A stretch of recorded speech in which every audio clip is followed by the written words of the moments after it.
चाहते हैं कि पुलिस की वर्दी दी गई है तो उसका गलत फायदा न उठाएं। भाई ही तो थे, उन लोगों ने उनका भी बेरहमी से एनकाउंटर कर दिया।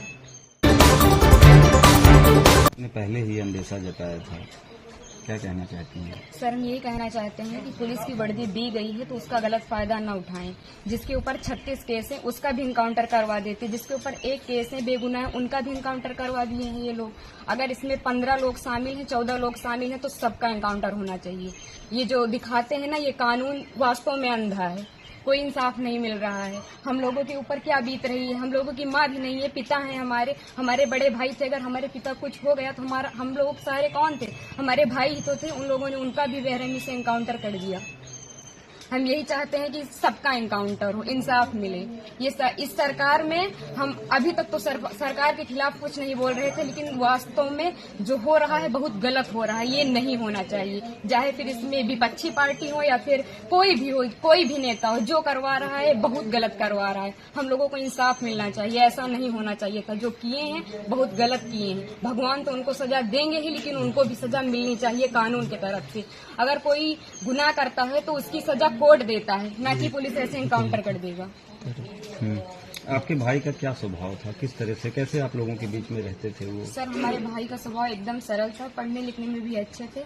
हम लोगों के साथ एकदम फ्रेंड के जैसे बिहेवियर उनका था, और गए थे तो बात भी होती थी, और हम लोगों से बहुत ज्यादा उनको लगाव स्नेह था, जैसे कि हर एक भाई बहन में होता है।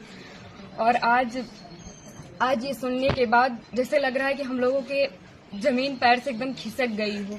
जो कानून ने किया उनको ऐसा नहीं करना चाहिए। अगर वो मिल गए थे, झूठ ही दिखा रहे हैं कि फायरिंग हुई, मुठभेड़ हुआ। अगर कोई छिप रहा है डर की कि हमारा एनकाउंटर ना हो जाए, तो ये झूठा अफवाह क्यों फैला रहे हैं कि फायरिंग हुई, मुठभेड़ हुआ? कुछ नहीं हुआ। उसमें फिर पुलिस को भी मारना चाहिए था ना, पुलिस का एनकाउंटर क्यों नहीं हुआ? आखिरी बार कब आए थे आपके भाई? आखिरी बार 3 जून को आए थे, 4 जून को उनका टिकट था, वापस चले गए थे सूरत, वहीं रहते थे। तो क्या एक साजिश तहत आपके भाई की हत्या हुई, स्टेप ने कराया? और इसमें जो विपिन सिंह है और जो विनय शुक्ला हैं, वो हमारे घर पे आए थे, 3-4 बार आए थे, और हमारे भाई पढ़ाई करते थे। अभी तक हम ये सब बयान नहीं करना चाहते थे, लेकिन अब हम एकदम सच्चाई बता रहे हैं।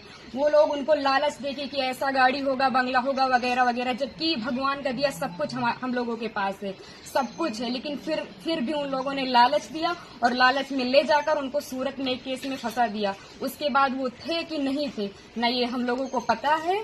ये तो सिर्फ जिन लोगों ने करवाया उनको पता है, विपिन सिंह और विनय शुक्ला को, और या तो भगवान को पता है वो सच था कि झूठ था। अब तो एनकाउंटर कर ही दिए हैं, जीवित तो कर नहीं सकते हमारे भाई को। बस हम ये चाहते हैं कि जिन्होंने एनकाउंटर किया उनके ऊपर केस होना चाहिए, कि अगर कोई गुनाह होता है तो उसकी सजा कोर्ट देगा, ना कि STF वाले या फिर पुलिस वाले। बस हम यही चाहते हैं।